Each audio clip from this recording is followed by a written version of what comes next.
Yesterday, we talked about the very best comic books of the week, and today it's time to bring my good friend Doc, the X-Men historian, the Marvel aficionado, into the show. We're going to talk about two of the worst comic books of the week. We're going to hit up a DC and a Marvel comic. Now, we didn't talk about Wolverine Wastelanders in This Week in X-Men because we had special plans for it right here on Worst of the Week. And we're also going to hit up the latest edition of Wonder Woman. We're leading into the big Trial of the Amazons event. Michael Conrad and Becky Cloonan are going to be the writing team, or part of the writing team on that. So want to see how hot Wonder Woman is right now. Here's some spoilers. It's not. Doc, how you doing, buddy? I am wonderful, sir. Thank you for having me on so that we can, I wouldn't say shit on bad comics. This week it's more of a kind of meh at bad comics. Well, I've got more. I'm going to be dumping on some Wonder Woman. Let's just put it that way. Well, maybe not Wonder Woman so much, but certainly Deadman. They do not get that character. I do want to say before we get into these wonderful details of these very boring, average, and below average comic books, if you haven't subscribed to Thinking Critical and you like comic book news, reviews, opinions, and stuff like that, this is likely the channel for you. And don't forget to hit the bell for notifications. All right, Doc, you wouldn't hit Wolverine or Wastelanders Wolverine first. This is written by Stephen Knight, the former producer of the Netflix Daredevil series and all that stuff. It's supposed to be a big name. Haven't seen him do a whole lot within Hollywood lately, so I guess he's decided to slum it on comic books. And yeah, this is like an 8-page story that's somehow compressed out into 24 pages of almost nothing. Yeah, this is, I mean, first of all, wasn't Stephen Knight the one that said that he wouldn't work for Marvel while C.B. Cebulski is He had already written the comic book. Well, fuck him. He's a liar. He could have given his money. He could have given the money back and said, don't publish my shit. But you know what? He didn't. Maybe he needed to pay the rent. No, because he's just another virtue signaling tool.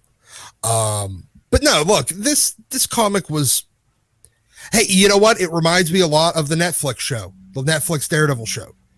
It was a 2.5-hour movie that was padded out to 8 fucking episodes. This is a 6-page comic padded out into 22. So, yeah, it seems like, you know what? Stephen Knight, you're really, really good at wildly padding out stuff that doesn't need to be padded out. And I, kind of like watching Daredevil. There was a couple of times where I felt like I was going to fall asleep in the middle of it. I take umbrage with your characterization of the Daredevil series or show on Netflix. I think for the first 2 seasons, it was hot stuff. The 3rd season, not so much. But this doesn't even compare to any of that. The quality's not really there. The art's pretty okay. The art's mediocre. It's pretty it's not even convoluted. It's pushing you to a big reveal that's so boring. Well, it's so easy to identify. It's clearly what they're going to do with the comic book. And it's like, oh, so now you need to do this to do that. And there was no fun in it. I mean, there was a little bit of action, but it wasn't even all that good, except for when Wolverine got punched through a building and in a car. Yeah, I mean, look, it was a lot of pointless nothingness in this comic. They're out of food and water, and they're kind of wandering across this wasteland, and then they sit down, and then they just happen to run across a bunch of Ghost Riders. Don't bother to explain how there's a bunch of humans with Ghost Rider bikes. That doesn't seem to I think it's just factor into it. Yeah, I know, but they still have Ghost Rider bikes. Like, the bikes are actually on fire and everything. Like, the wheels are on fire. So obviously there's, rubber doesn't burn like that forever, and eventually, so they're definitely some sort of enchanted bikes that they have. Yet they're perfectly just human, and Wolverine just basically slaughters them in about, they take 3 pages or 2 pages to do it, but it's like a 10-second fight with him, like, cutting a couple of people's arms. As far as the action of that one, I thought it was kind of lame. It was the head being chopped off. It was nothing to write home about. But then we get this essentially, it's an ironmonger made out of adamantium but it's gamma powered, so adamantium gets stronger. The more mad the inhabitant of the Ironmonger armor gets. Yes, I don't think adamantium works like this. It's just the unbreakable metal gets more unbreakable. What? This is fucking stupid. I like fan service a lot of times. I quite enjoy it, but this was stupid fan service. This is the kind of shit that gives fan service a bad name. It really is, because he's talking like it's the use of the term runt in it is, oh, cool, we're gonna get Sabretooth inside a an adamantium ironmonger suit, and then you're like, oh, but it's just fan service that is really, really, really boring. Nothing about this is terribly interesting. Well, it's supposed to be a companion piece, obviously, to Old Man Logan, but I think if you're an Old Man Logan fan and you come into this expecting like some type of I don't know, homage or maybe just a little bit added on, you're just going to come away so disappointed because it's just lame. That's the best way to describe it. It is. It's boring. This is nothing but a backup story for Marvel Comics Presents. This is an 8-page Marvel Comics Presents one-shot backup story that nobody really cares about. It's forgotten before it even gets released. It's nothing. There's nothing here. There's it doesn't lead to anything. I think it's supposed to be marketing for a podcast. Is that what this is supposed to be? I have no idea. I think that's where this Wastelanders thing comes from. It comes from something like that. I think it's a podcast. I thought that this was just their excuse to do, like, because they had Old Man Logan, Old Man Quill, Old Man Hawkeye. They've done a bunch of these like mini series of these, and they can't let this fucking thing die. They can't just let this whole old man concept die. So they decided, hey, you know what we need? All of these other books that everybody kind of were amused by for about 5 minutes and then forgot existed. You know what we need to do? An event crossover with all of them, but they're not going to actually cross over, and there's not going to really be anything that ties them together. That's what this is. It's just like, I wish I could call it a cash grab, but I don't think anyone's going to buy it. It just maybe the name Wolverine and the idea that you're getting more Old Man Logan, but this comic just sucks. There's nothing. There's no meat on the bone here. It's as bare bones as a comic book can get. It's as boring as you can make the medium, and I find that offensive, personally. This really is, because the whole point of this is to say that, like, the baby band, like little Bruce, the baby Hulk, sees Wolverine as his dad. That's the whole point of this. Like, this story, if you read the Mark Miller Old Man Logan run, like in Wolverine back in the mid 2000s, if you read the Old Man Logan comic in the all new, all different Marvel era, and if you read the Dead Man Logan series, this gives us nothing new. There is literally nothing new except for, hey, Bruce Banner managed to magically make his head, even though he was the last of his family to die, to get somebody to mount his head into a robot, armor, an adamantium robot armor. That's the whole point of this comic. There was nothing else new here, beyond anything that we've already had in all the other ones. Stephen Knight, you treaded zero new ground in this comic. Congratulations. I didn't know if it was possible to create a comic where you've already seen absolutely everything with this particular character before, but we managed to. Hey, listen, all I say is, Stephen Knight, don't be a hypocrite next time. Just don't write the fucking story and save us all some money and time, because this is a waste of both. Now let's get into the DC comics. We do have this Wonder Woman issue. We're leading up into Trial of the Amazons. I've said that this event is DOA because there's absolutely no writing talent associated with it. Obviously, Michael Conrad, Becky Cloonan are the primary writers of Wonder Woman. They're going to be part of the creative team on Trial of the Amazon. We should probably get a taste of what they're doing over in this series. And I'm not very impressed. They're not putting together a very good story. The art by Marcio Takara is fine enough, I guess. But the real problem with this comic book, and I wasn't expecting this to be what I was going to hone in on here, Doc, is Deadman, Boston Brand. Did you know that Deadman inhabits dead bodies and animates them? Well, I honestly, I'm not. Yes or no? No, not really. Well, he doesn't. You didn't know that, but he actually doesn't do this. I've never seen this in a comic book with Deadman before in my life. Did you know that Deadman can actually mind wipe people?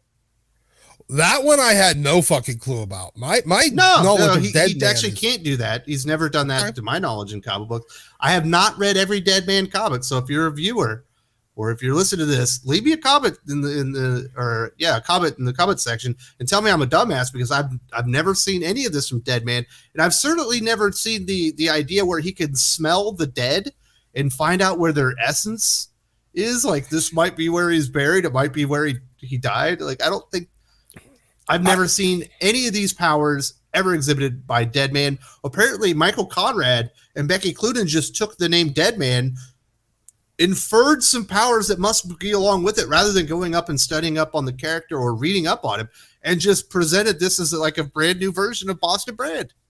Well, or is it possible that all this stuff came out of that batshit crazy Neil Adams Deadman series from like 2 years ago? Do you remember that one? Neil Adams knows Deadman. I understand, but that series was, I remember reading one issue of it, and it was batshit fucking insane. Like, I didn't know what the hell was going on. It didn't seem like there was any internal consistency to power sets or story. It was just like Neil Adams wanted to draw and write crazy shit on a page, so he did, and then they slapped Deadman's name on it. So maybe that all came out of that. I don't know. I mean, somebody that read that, maybe they could tell us. But look, I was reading this comic, and I didn't know that this was Deadman until literally he popped out of until the last 4 pages. And then I'm like, wait, it's Deadman? What the hell's going on here? Like, as a writer, let's throw out all of the terrible just disregard for characters' power sets and personalities and what they're capable of doing and what they're not capable of doing.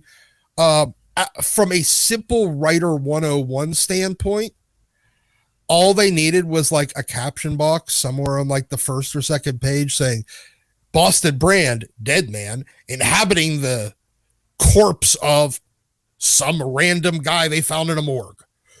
That way I would have had a goddamn clue. I thought she was running around with a zombie for the first, I'm like, oh, this must be a new kind of sidekick dead zombie character that she's hanging out with. Maybe.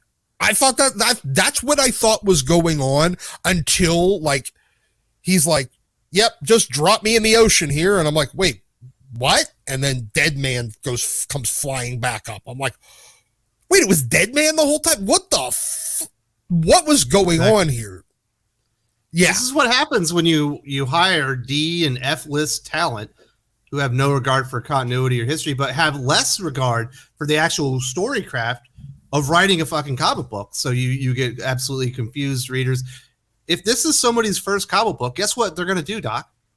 You're never going to read a damn comic book again because it's a mess and it absolutely sucks. And then you have this stupid moment where you have like Steve Trevor, because apparently there's these glass Wonder Women that attack an airplane, whatever. And Steve Trevor, he wants to get to the bottom of it. So he's a colonel in the army. You know that, right? Apparently so, because they always refer to him as Colonel Trevor. Yeah. That means, he's in the military. And so he's got a sidekick that works for him, and they show her. And it's the most ridiculous thing I've ever seen in my life. I'm sorry, but if you're in the military, you can't have the mental illness haircut, no matter what gender you are. You can't be a boy and have it. You certainly can't be a girl and have it. But these creators at DC and Marvel, they're just they're too oblivious to help themselves, not make themselves look stupid essentially every issue. Yeah, I was looking at that going like, wait, you can't be in the military. Like I never even served, and I know from friends that served that you can't have that haircut in the military. You can shave your head all you want. You can have like, high and tight all you want. Ladies can have, I don't believe girls can have high and tights. No, but like ladies can have a much more like, they can have longer hair but it has to be well presented and pulled back and, all that shit. Yes, you don't get to shave the sides of your head. You don't get the mental illness haircut. But like I said, again, you have, creators completely devoid of talent or the ability to do some type of research to try to present a story that makes any semblance of sense within what they're doing. It ends up being laughable, and you're not laughing with the comic. You're laughing at the creators and how fucking stupid they are. You know what? I figured it out. They think that they're able to because Marvel let Carol Danvers, and she's Captain Danvers, have the mental illness haircut for like 3 years. That's why they thought she must not have been an okay. active member of the Air Force. You can't have that. I know, but they watched it's monkey see, monkey do in fucking. Maybe comics. you could be an Avenger with that haircut. I imagine you can, but you actually can't be an official member of the military. And it's just like I said, it's just making yourself look stupid. It's not an exciting story. This doesn't. When you go read it, you're not like, oh my gosh, I need to get into Trials of the Amazons, and I'm not even going to get into that backup story by Vita Ayala, which is the actual, I guess, the prelude to Trial of the Amazons. But it's terrible that they gave Wonder Woman to Kelly Sue DeConnick for the first Black Label book. It's terrible that they've given Wonder Woman to Michael Conrad and Becky Cloonan, two writers who they have no ability to craft a good story or execute on any type of high scale level. Wonder Woman's an important character. She shouldn't be treated like this. She should be treated like she is important. And it's clear, once you read these comic books, that Wonder Woman's the least important character in all of DC Comics. Wonder Woman's less important, than the dude from Human Target right now. I read this comic, and like I every time I read a Wonder Woman comic, it reminds me why Wonder Woman is not she's iconic, but not A-list. I read through this and I'm like, this is the best fucking story you can come up with for a Wonder Woman. Like, this is even like, this is something you'd come up with for like Sleepwalker or Darkhawk in like 1993. This is something you come up with for Deadman. This is something that you come up with for the Blue Beetle, or these characters that don't really altogether matter in your universe. If you're like, oh, and it's glass clone duplicate things of Wonder Woman with all kinds of crazy, and they all have different degrees of crazy personality, attacking an airplane that just happens to have Wonder Woman on it. Like, they never even bothered to explain, like, was it coming after Wonder Woman, or was it just attacking a random plane and Wonder Woman happened to be on it? They didn't even make it that clear. Like, this is just like, wait, it just attacked a random plane and Wonder Woman and Deadman happened to be on it. How the hell did Deadman make it through, Customs and Border Patrol? How did he make it through airport security, for Christ's sake? Yeah, all I know is you got to get your temperature checked. You want to get on a plane nowadays, and I bet if you're ice cold. Yeah, if your body temperature is 65 degrees, they say, hey, you can't get on this plane. Yeah. So I'm sitting here, I'm reading this comic, and while it's not a terrible comic by any stretch, in my opinion, I'll disagree with you. It's just so eminently mediocre and boring and bland. This was like a beige wall for a comic book. And there was no real stakes to it. There was poor communication to me as a new reader. And then the final reveal at the end, I'm sitting there going like, it's a guy that lives in a mirror. It's Mirror Master. but or some type of I knockoff. no, Who gives a shit? Yeah, it's like no, it was like a knockoff Mirror Master though. Yep. And I'm like, I know let's- Mirror Master, but no, Yeah, I I say bland. the characterization of Boston Brand Deadman, who's strewn throughout this and has so many powers that aren't actually associated with the character, absolutely brings this down to dog shit levels. So those are our worst of the week. If you like Old Man Logan, do not read Wastelanders Wolverine. And if you like Wolverine or Deadman, I say skip Wolverine. If you like Wonder Woman or Deadman, skip Wonder Woman. And it looks like Trial of the Amazons is going to be very skippable as well. Doc, I'll let you have the last word. Just guys, you could write better comics. These are just so fucking boring.